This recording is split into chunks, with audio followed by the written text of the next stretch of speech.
नमस्कार बच्चों। आज हम वस्त्र परिसज्जा यानी कि फैब्रिक फिनिशेस के प्रकार के बारे में बात करेंगे। वस्त्र परिसज्जाओं को मुख्य रूप से दो भागों में बांटा गया है, यांत्रिक परिसज्जा और रासायनिक परिसज्जा।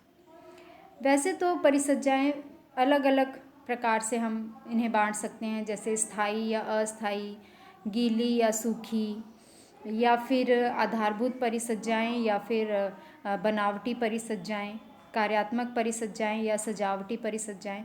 लेकिन मुख्य रूप से मोटे मोटे रूप से इन्हें दो भागों में बांटा गया है, यांत्रिक परिसज्जा और रासायनिक परिसज्जा।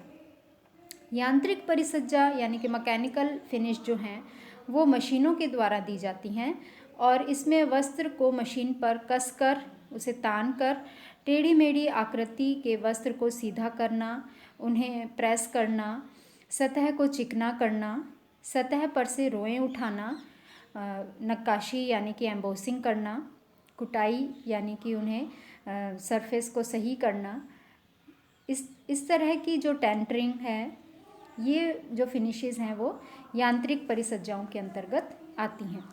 कुछ परिसज्जाएं ऐसी भी होती हैं जिनमें यांत्रिक परिसज्जाएं और रासायनिक परिसज्जाओं का मिश्रण होता है। रासायनिक परिसज्जाएं जो हैं वो पूर्ण रूप से रासायनिक पदार्थों के सहायता से दी जाती हैं और जो परिसज्जाओं में रसायनों के साथ साथ यंत्र यानी कि मशीन भी इस्तेमाल होती हैं, वे दोनों इन दोनों का मिश्रित रूप होता है। तो हम सबसे पहले बात करेंगे मैकेनिकल फिनिशेस यानी कि यांत्रिक परिसज्जाओं के बारे में। इसमें हम सबसे पहले जिस परिसज्जा के बारे में बात करेंगे वह है सिंजिंग यानी कि सतह को चिकना करना। इस परिसज्जा में जो ग्रे गुड्स होते हैं यानी कि जो बिल्कुल करघे से उतरे हुए कपड़े हैं, उनकी सतह पर उठे हुए रोएं या धागों के सिरे या फिर जो हल्की छोटी छोटी गांठें होती हैं, उन्हें ऊपरी सतह पर उसे गर्म प्रेस से झुलसा कर साफ किया जाता है। इस प्रक्रिया के लिए वस्त्र को तांबे के दो गर्म रोलर्स के बीच से गुजारा जाता है। यह जो रोलर होते हैं उन्हें वाष्प के द्वारा गर्म करते हैं और फिर इन रोलर के बीच से कपड़े को गुजारा जाता है। गर्म होने के कारण जो महीन महीन रोएं होते हैं, रेशे होते हैं, वह ऊपर से जल जाते हैं और यह प्रोसेस बहुत ही तेज़ी से किया जाता है और इसके बाद में जैसे जैसे कपड़ा इन रोलर्स के बीच से गुजरता जाता है वैसे वैसे वह साफ़ और चिकनी सतह का होता जाता है। नेक्स्ट जो परिसज्जा है वह है साइजिंग यानी कि कड़ा करना। इसे एक तरह से हम वो भी कह सकते हैं स्टार्चिंग।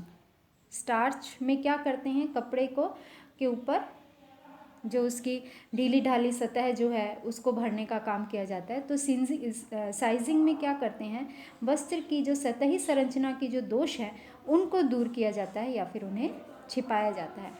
इसके लिए यह कपड़े की सतह पर स्टार्च, गोंद, जिलेटिन या फिर मैग्नीशियम सल्फेट या मैग्नीशियम क्लोराइड इत्यादि का प्रयोग किया जाता है। वस्त्र को चमकदार बनाने के लिए तेल, पैराफिन, मोम इत्यादि का भी प्रयोग किया जा सकता है। इसके लिए सबसे पहले सतह पर यह पदार्थ लगाया जाता है और उसके बाद में रोलर्स के बीच से गुजारते हुए इसे प्लेन सरफेस का बनाते हुए निकाला जाता है और वस्त्र के दोनों तरफ यह पदार्थ लगाया जाता है और इस प्रकार से साइजिंग प्रक्रिया जो है वो पूरी होती है। नेक्स्ट जो तीसरी फिनिश है या तीसरी परिसज्जा है वह है टेंटरिंग।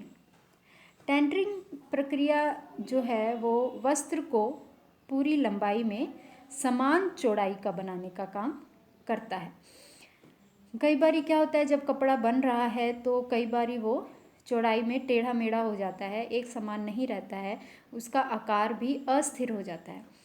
इसलिए क्या करते हैं कि जो वस्त्र की किनारी है उसे स्थिर बनाया जाता है। इसमें धागों को जो लंबवत और चौड़ाई में धागे हैं यानी कि वार्प और वेफ्ट जो हैं उन्हें इस तरह से खींचा जाता है कि वो दोनों एक दूसरे को 90 डिग्री के कोण पर मिले। इसके लिए क्या करते हैं कि एक फ्रेम होता है जिस पर हुक लगे होते हैं, उस हुक में वस्त्र की किनारी को सैल्वेज को फंसा कर खींचा जाता है, तान दिया जाता है और गर्म भाप जो है वो पूरी वस्त्र पर प्रवाहित की जाती है, जिससे जहाँ पर फैलना है वहाँ से वस्त्र फैल जाता है और जहाँ से सिकुड़ना है वहाँ पर उस गर्म भाप की दबाव से वो एकदम सही अपना आकार ले लेता है और समान चौड़ाई का सीधा हो जाता है। तो इस तरह से टेंटरिंग जो है वो वस्त्र की जो चौड़ाई से संबंधित अनियमितता है उसको नियमित करने का काम करता है। नेक्स्ट जो परिसज्जा है वह है नैपिंग। नैपिंग जिसे हिंदी में हम रोएं उठाना भी कहते हैं। अभी हम पहले की जो सिंजिंग में हमने बात करी थी कि हम ऊपर के सतही रोएं और गांठों को दूर कर रहे हैं, सतह को चिकना कर रहे हैं, लेकिन नैपिंग में उसका उल्टा है। वस्त्र की सतह पर जानबूझ के रोएं उठाए जाते हैं ताकि उसको जो है फजी लुक दिया जा सके। इसको बनाने के पीछे दो कारण हैं, एक तो वस्त्र की जो सुंदर हो, आकर्षक बने, और दूसरा उसमें जो व्याप्त दोष हैं उसे भी छुपाया जा सके। इसमें क्या करते हैं कि कांटेदार रोलर्स के ऊपर से कपड़े को गुजारा जाता है ताकि रोएं जो है वो छोटे छोटे रेशे बाहर निकल जाए और इसके बाद में उठे हुए रोए को समान लंबाई तक काटा जाता है। इससे कपड़े में कोमलता तो बढ़ती ही बढ़ती है, साथ में उसमें वार्मथ भी आ जाती है यानी कि उष्णता बढ़ जाती है और रोएं के बीच वाले जो स्थान है वहाँ पर हवा रुक जाने के कारण वो वस्त्र गर्म रहता है। सूती जो यानी कि कॉटन के जो कपड़े हैं उसमें जो फ्लैलेन का वस्त्र जो है वो इसी प्रक्रिया द्वारा तैयार किया जाता है। इसके बाद में नेक्स्ट जो परिसज्जा है वह है कैलेंडरिंग। कैलेंडरिंग प्रक्रिया को हम प्रेस से भी जोड़ सकते हैं, प्रेस यानी कि इस्त्री से भी। यह इस्त्री करने का ही एक बड़ा रूप है। इस प्रक्रिया में गरम स्टील के रोलर्स होते हैं जिनके बीच में से कपड़े को गुजारा जाते हैं। अच्छा, गुजारने में के टाइम पर एक तो दबाव बहुत अधिक होता है कपड़ों के ऊपर और एक वो गर्म होते हैं, तो इससे क्या होता है कि वस्त्र की जो सतह होती है वो चपटी चमकदार हो जाती है और उनके बीच बीच में जो छिद्र होते हैं वो भी भर जाते हैं और वस्त्र की रचना जो है वो सघन हो जाती है। और यह प्रक्रिया तब तक दोहराई जाती है जब तक कि वांछित चिकनापन ना आ जाए। सभी तरह के रेशों के ऊपर यह प्रक्रिया अपनाई जाती है और कितना गर्म होगा रोलर यह उस रेशे की प्रकृति पर निर्भर करता है। लगभग अगर इस प्रक्रिया की बात करें हम तो 1 मिनट में लगभग 140 मीटर कपड़ा जो है वो कैलेंडर यानी कैलेंडरिंग जो है वो हो जाती है।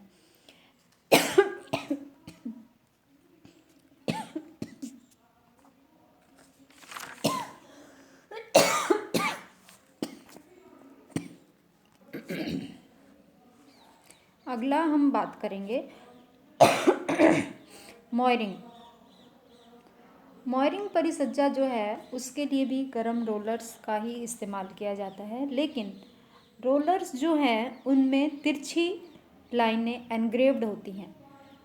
इन तिरछी लाइनों के उभरे हुए के कारण जब कपड़ा इन रोलर्स के बीच से गुजरता है तो उन पर भी तिरछी लाइनें लहर के रूप में आ जाती हैं और इन लहरों या इन रेखाओं की वजह से वस्त्र का जो ऊपरी सतह है वह बिल्कुल अलग हो जाती है और एक अलग तरह की चमक जो है वो उनके ऊपर आती है। इस मॉयरिंग मशीन में 3 अलग अलग प्रकार के रोलर लगे होते हैं। सबसे ऊपर वाले रोलर पर जब कपड़ा चढ़ता है तो दूसरे रोलर की गति व दबाव पहले रोलर से अधिक होती है, जिसके कारण सतह पर जो इसका प्रेशर पड़ता है वह एक अलग तरह का लुक कपड़े को देता है। रिब सिल्क और ऊनी जो वुलन फैब्रिक है उन पर अधिकतर यह इस तरह की ये जो मोयरिंग फिनिश है वह दी जाती है।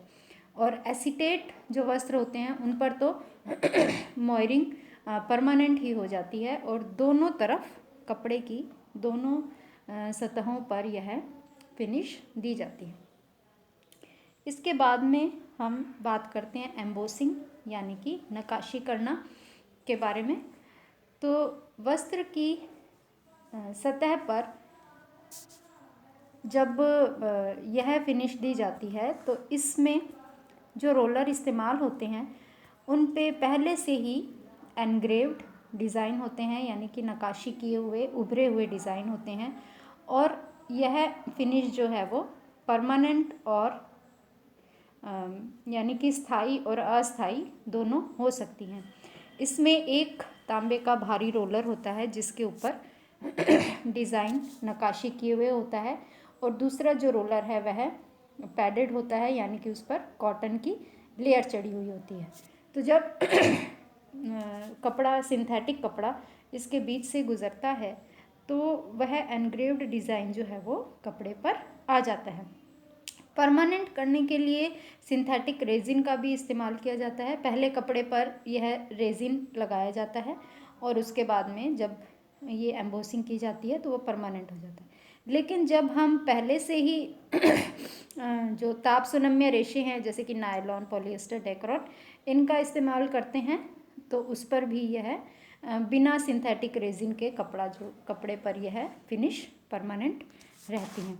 तो यह थी सारी यांत्रिक परिसज्जाएं।